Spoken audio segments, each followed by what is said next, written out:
is October 18th, 1995. Mr. Borhegyi, you were telling me about when the Russians came in and liberated you. What exactly did they say to you and the other people there? They didn't say much, but they said they have to rush to Berlin. So they don't have any time for us. So we should take care of ourselves. Whatever we want to do, we are free people. So do whatever you can on your own.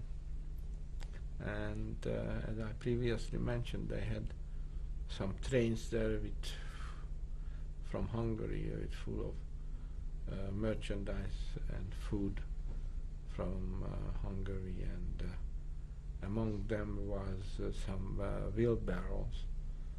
And so we didn't have any other choice just to move on our own. So whoever can grab a wheelbarrow, they did, and whatever they could put in the wheelbarrow, they put it in, and we started the journey back to Hungary on foot. So we went to the first town, which was about 5 kilometers from the camp, and there it was still in Austria, of course, and they were a lot of abandoned houses where people left, and we went to one of them to take a night rest, and then a Russian soldier came in and who spoke Hungarian, and said, "What are you doing here?" And we're telling them we're trying to get home. And said, "How are you going to go?" I said, "With the wheelbarrows." And he said, "No, you cannot do that. It's all these old people." So he came, took me, and I went along with him. He went to a farmhouse, and he saw some 2 horses there, and he took out the horses and with a wagon, and he said, "Here, use this, and when you finish you can bring it back." So the farmer couldn't say anything because he had the gun. So he took the horses with me and the wagon, and I loaded the people up on the wagon, and with the old people up and the packages on the wagon, and we started with the wagon out, and so we went about 3 or 4 kilometers, and another Russian soldier stopped me, and he said, "You have better horses than mine." So he took my good horse and put 2 lousy horses there. We couldn't walk almost, so we had to get off everybody from the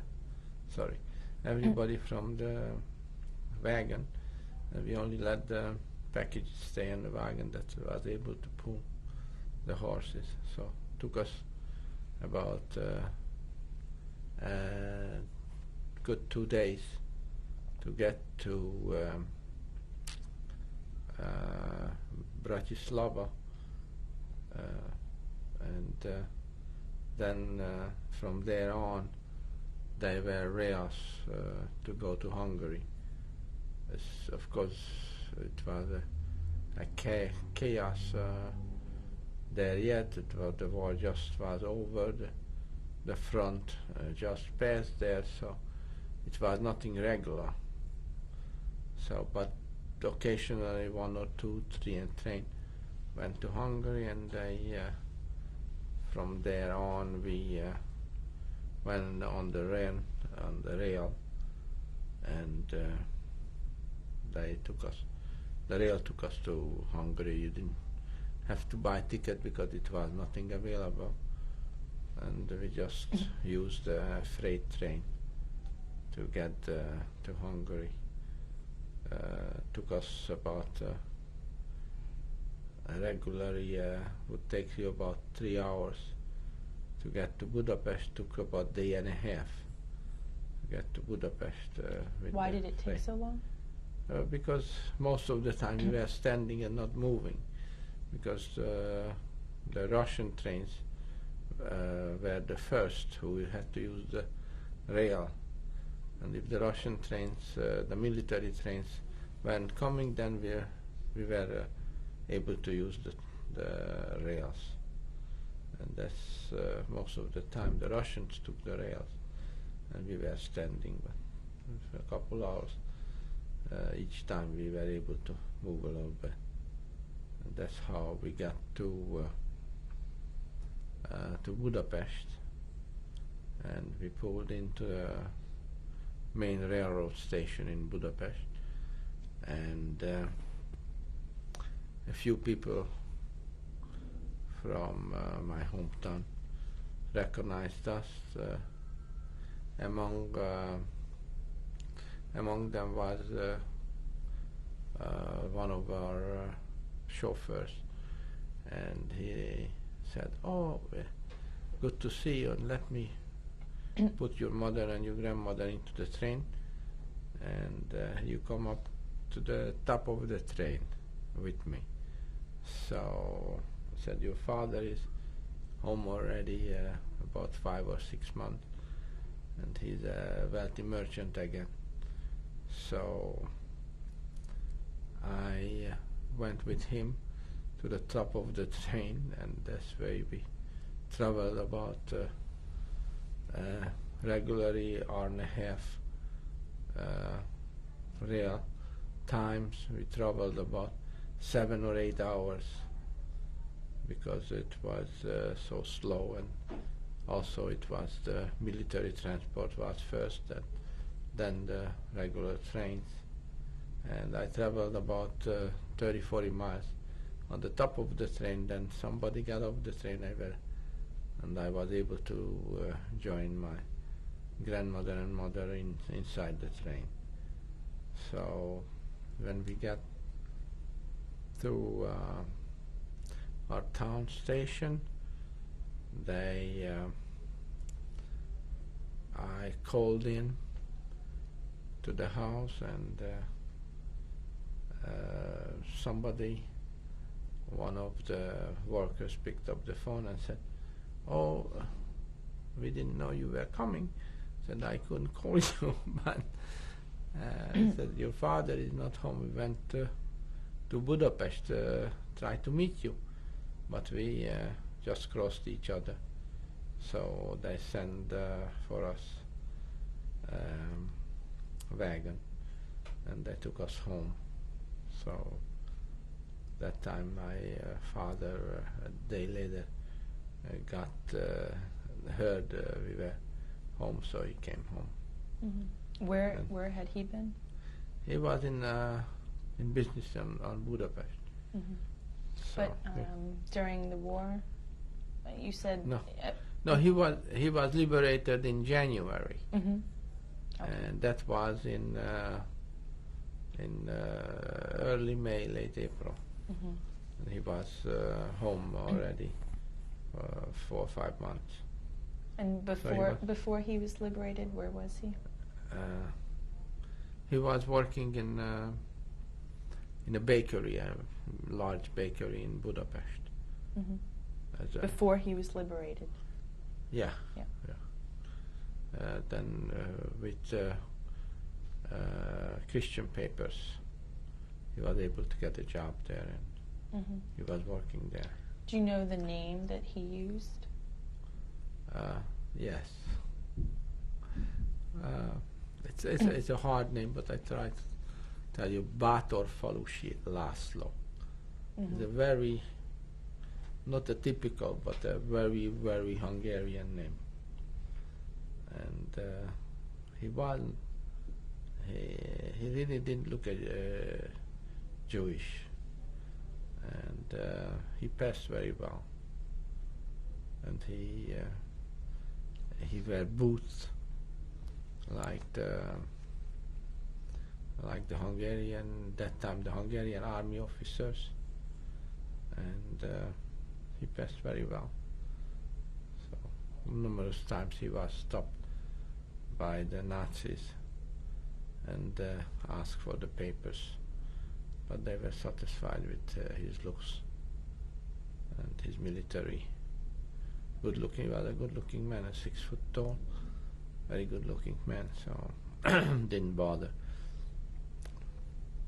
He even, from the bread factory, he was able to get bread, plenty of bread, what he didn't needed it. And he went into the ghetto, and he had one of his sister there with his family, and he went in with his papers and able to pay off the guard and give him some food. So, and anyway, when he got wind of it, we were home, so he came home right away. So. Mm-hmm. And where was home? Where did you go? Kiskunhalas. Mm-hmm. That's where I was home. And where? Then I picked up my life there. Mm-hmm. Were you able to go back to your home? Or? Yes, we were able to go back to our home, but it was robbed anyway. So it's our furniture was stolen and our rugs were stolen. So actually the 4 walls were standing there, and my father got some new furnitures at that time. And what did your family do once you were back home?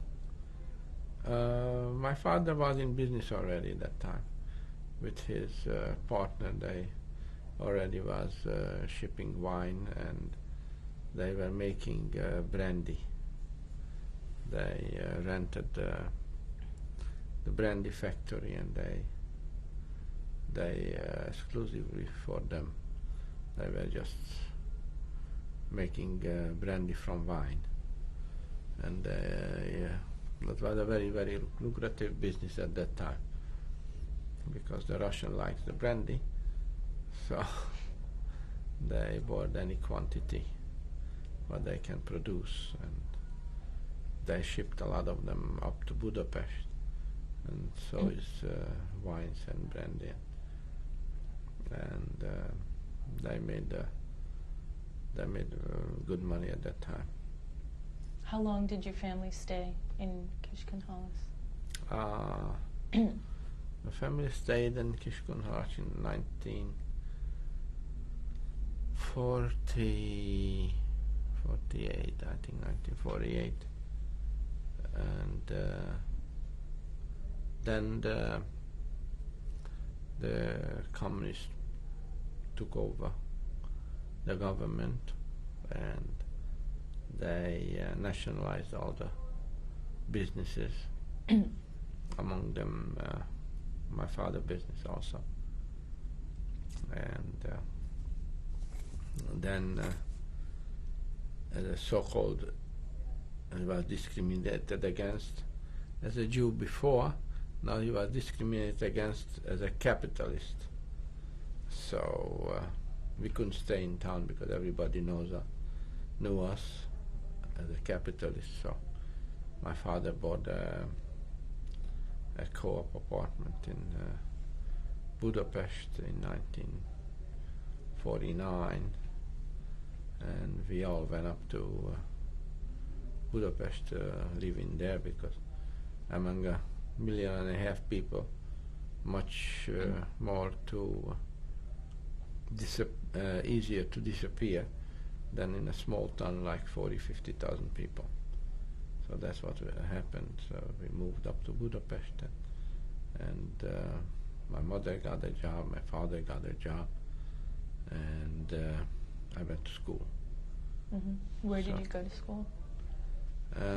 I went to Budapest.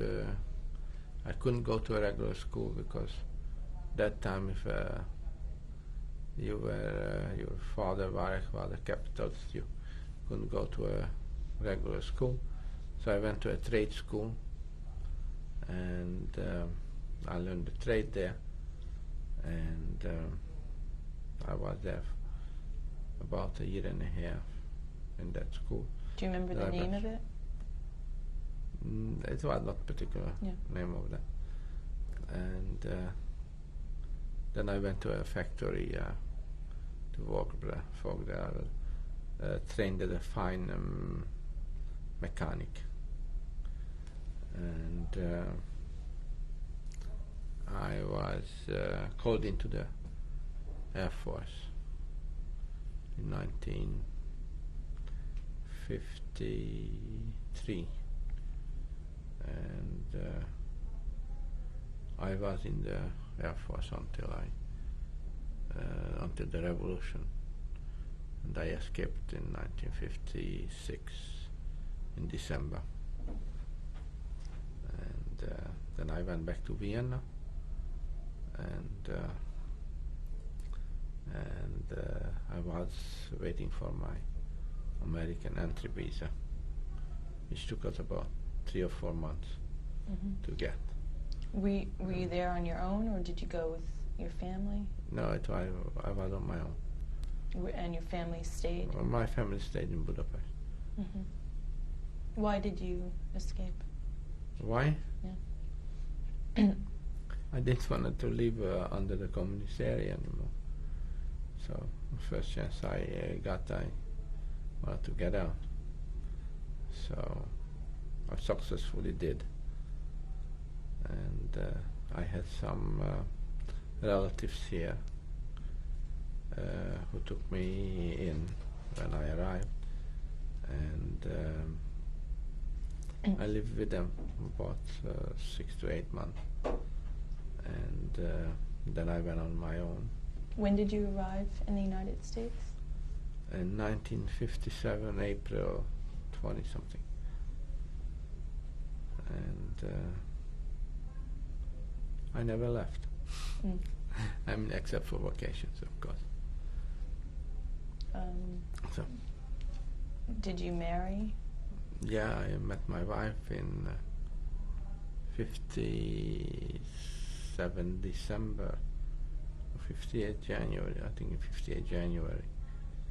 And we married 58 September. And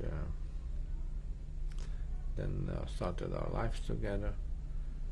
And I bought my first business in 1959. So.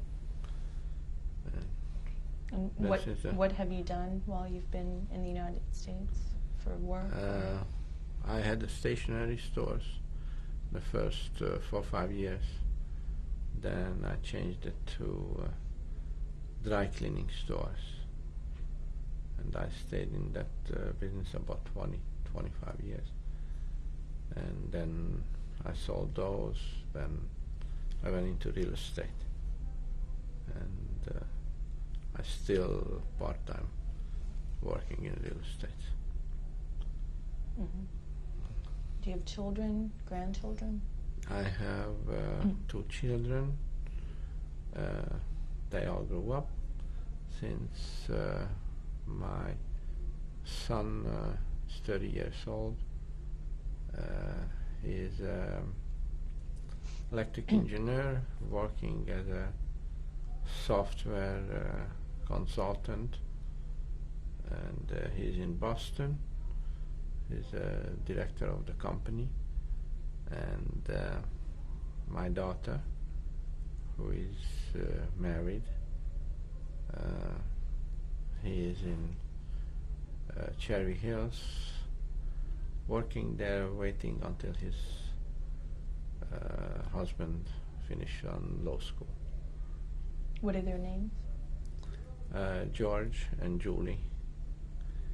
And her husband's name is Eric Bosmantia, and my son is getting married, and her fiancée name is Jenifer.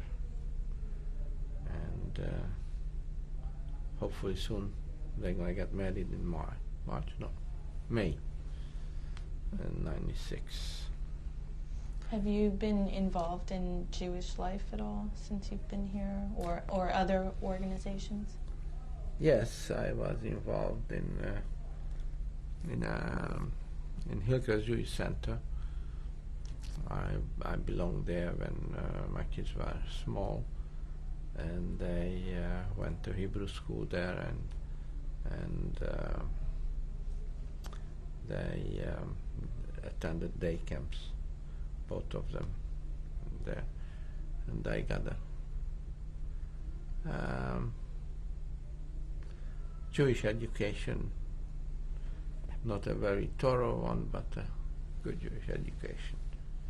And both of them are practicing Jews. They are not conservative, rather on the reform side. Both my daughter was married by a rabbi, it's Jewish, with a Jewish ceremony, and my son's getting married by a Reformed rabbi, and they're going to have a Jewish ceremony also. Just to go back for a moment to before the war, did your family ever try to leave? What was that like? Did they ever think about leaving Hungary before? Before the war? Yeah.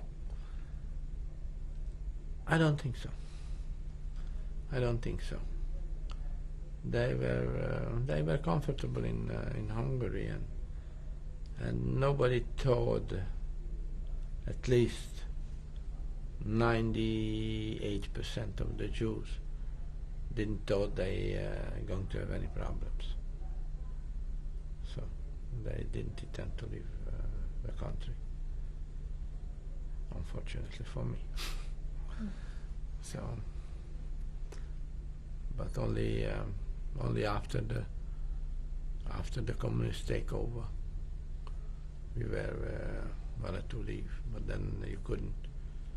So they closed the borders then, and they weren't able to leave. And I was the first one who escaped. And that was the understanding in the family. I go first, and I make the roads, and if I succeed, I bring them out, which I kept my promise, but unfortunately my father died just months before he was able to leave, and then my grandmother died a year ahead of time, unfortunately, and my mother left, and of course I bought her out immediately after my father died. Her visa and her passport was ready, so was my father, but he was in the hospital at that time. Why do you think you and your family survived? What helped you survive? Mostly plain luck, and my father survival is his ingenuity. He was able to, he wasn't afraid, and he was able to get papers for himself. And for us, it's just the luck and the circumstances what we got into. That's the only thing we survived for. Mm-hmm. What about some other family members? Did you have other family members who survived or didn't survive? Other than your immediate family? Yeah, I had a lot of cousins who were taken away to Auschwitz and didn't make it. And others who were my father's sister was married to a Christian man, and she was able to survive as a wife of a Christian man, and the two kids also, who, as before I mentioned, they both living now in Toronto. That's the reason they survived. What are their names? Pardon me? What are their names? Kathy and Eva, and they both were around my age, so they both retired now, and they living in Canada, and we keeping touch with each other very closely. Talk to each other every 2-3 weeks by phone, and seeing each other at least once a year or so. And other cousins I have in the States also who came out, some of them in 1970 or so, and I helped them along to get on their feet, and their kids now it's grown up people. One is a doctor and one is a teacher, and they're doing all right in here. And I have some other cousins who came before the war, and they were. He was actually him. He was a kid yet, about 5 years old, when they got to the States. That's whose parents took me in at that time, and unfortunately both died, but we're keeping in touch with each other.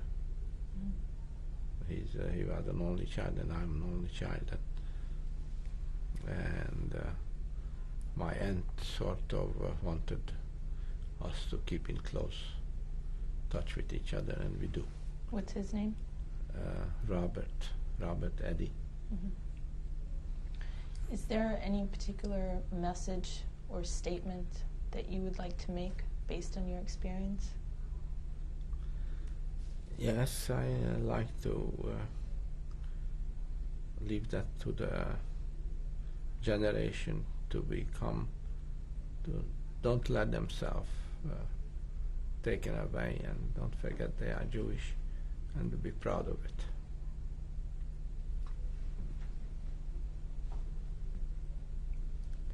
That's about it. Thank you. Thank you.